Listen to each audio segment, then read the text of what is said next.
네, 안녕하십니까. 2021년 10월 28일 울프입니다. 연말 배당꽃이 피었습니다. 라는 내용으로 JB금융지주를 꼽았고요. 이 매수 의견을 드리는 부분입니다. 모범적인 실적 시현, 목표 주가 상향이라는 내용으로 이 현대차증권에서 레포트가 있었고, 이 주가의 추세상 지속적인 우상향이 연말까지 보여지고 있다입니다. 투자 아이디어입니다. 이제는 배당을 하자. 작년에 이제 배당을 못했던 것을 올해 이제 배당을 하자라는 이 두 가지 아이디어를 뽑아봤는데요. 작년에는 이제 팬데믹 때문에 뭐 많은 회사들이 배당을 좀 줄이거나 배당을 아예 안 하는 경우가 있었고, 이제 특히 이제 금융 같은 경우에는 금융감독원의 권고 사항에 따라서 배당을 좀 줄였던 거나 또는 이제 배당을 안 했던 부분을 올해는 이제 배당을 할 것으로 기대를 하고 있습니다. 바이셀 메소드입니다. 이 프리미엄 구간을 닫고 내려올 때 매도를 하는 것이고, 디스카운트 구간을 닫고 반등을 할 때 매수를 하는 것입니다. 차후에 동일한 패턴이 나오면 매수와 매도를 적절하게 대응하시면 될 것 같습니다. 이 모든 주가는 기대감과 모멘텀을 가지고 이 상승과 하락을 반복하며 현재와 미래의 펀더멘탈을 그려나가기 때문입니다. 바이 포인트, 셀 포인트입니다. 이 주가의 추세상 보면 이 추세상 지속이 이어지고 있어요. 그래서 이제 우상향이 연말까지 이어질 것 같다. 이 하단의 디스카운트 부분만 주가가 깨지지 않는다면 지속적인 상향을 할 것으로 기대하고 있습니다. 이 JB금융지주에 대해서는 이 현대차증권의 김진성님께서 레포트를 올려주셨는데, 앞에 있는 내용 다 뺄게요. 필요 없어요. 왜 오르느냐? 이 기준금리 인상 효과가 풀리 반영되면서 이 추가적인 마진이 확대가 예상되고, 이 보수적인 충당금 적립과 희망퇴직 활성화 등 이렇게 해서 비용을 많이 아끼고 있다. 이러한 비용 관리로 성과 내는 국면에 있고, 올해 배당 수익률이 6%대, 5.9%대로 매력적이기 때문에 또 추가적으로 대출 성장 재개를 반영해서 이익 추정치가 상향되어서 향후의 목표 주가도 1,400원을 조정하면서 매수 의견을 유지한다라는 내용이 있었어요. FN 가이드를 보면 JB금융지주는 이제 마지막으로 확인된 배당 수익률이 4.17%입니다.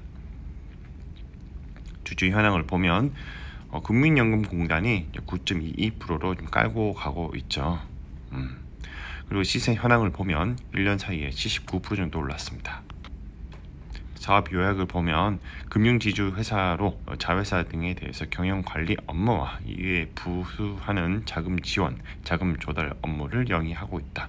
지주사, 금융지주사니까 그렇게 하고 있는 거죠. 종속기업인 전북은행과 광주은행은 지역인에 대한 깊이는 이해, 지난해 바탕으로 역내 점유 확대를 지속적으로 추진하고 있고, 자산 운용이나 이런 것들이 있다.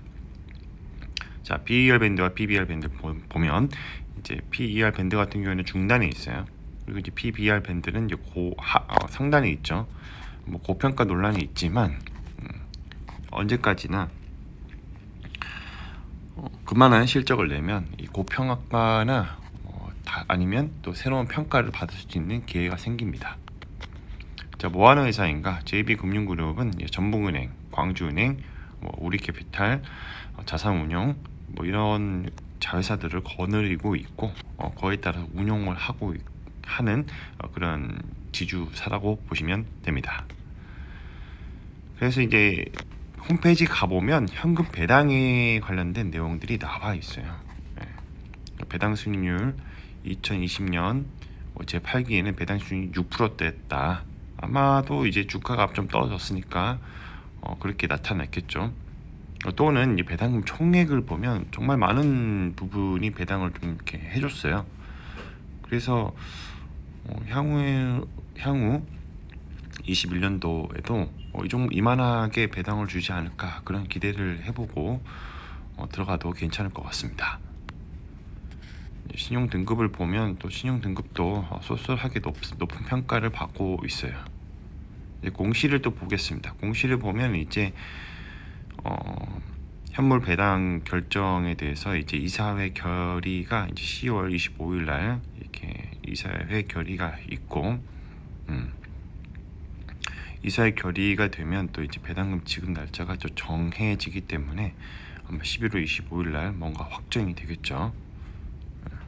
영업의 종류를 보면 이제 금융지주업이 이제 JB금융지주가 있고 은행업, 여신 전문 금융업, 그리고 집합투자업, 그리고 증권업이 있습니다.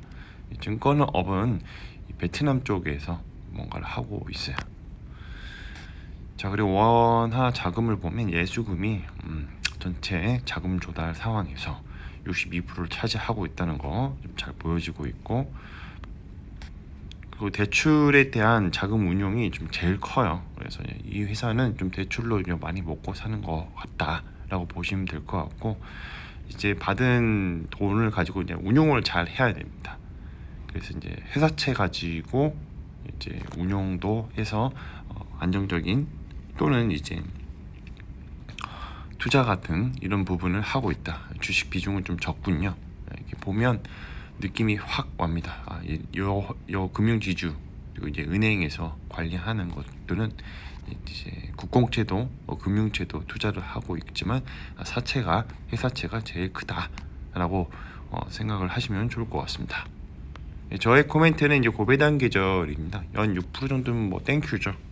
왜냐면 이제 서울에서 만약에 이제 상가 투자만 해도 연 4% 정도를 기대를 하는 부분이 있거든요.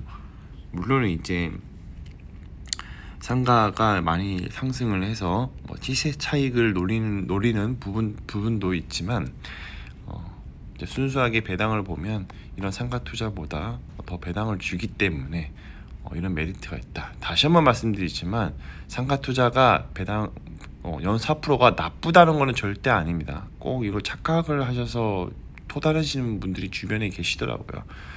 말을 똑바로 말씀드리겠습니다. 시세 차익을 제외한 배당만 봤을 때는 4% 이상만 돼도 땡큐라는 겁니다. 그렇기 때문에 이제 연말에 이제 다가옴에 따라 고배당 종목들이 많이 부각이 되고 있고, 그에 따라서 기관이나 연기금들이 조금 이렇게 미리미리 선제적으로 담는 부분이 있고, 또 이제 금융 같은 경우에는 6% 이상 배당이면 땡큐죠. 아주 이런 상황에서 나쁘지 않다는 것입니다. 마무리하겠습니다. 가격은 어떻게 결정되는가? 수요와 공급의 법칙을 따르게 되는 것이고요. 리얼 옵션이 발생하게 되면 가격에 이슈가 발생하게 되고 주가는 계단식으로 가속화해서 상승하기 마련입니다. 리얼 옵션의 가치가 최대치일 때 가격이 바뀌었으므로 사람들의 생각이 바뀌었죠. 시간이 지나면 주가의 흐름은 원래 펀더멘털로 수렴하게 되는데 이를 리얼 옵션의 만기라고 합니다. 자, 오늘은 JB금융지주에 대해서 말씀을 드려봤고요. 모범적인 실적 시현, 목표 주가의 상향이라는 내용으로 현대차증권에서 레포트가 있었고, 이 주가의 추세상 지속적인 우상향이 기대되는 연말이 좀 보여지고 있다라는 것입니다. 컨텐츠가 좋았다면 구독과 좋아요, 알람 설정 부탁드립니다. 오늘도 들어와 주셔서 감사합니다.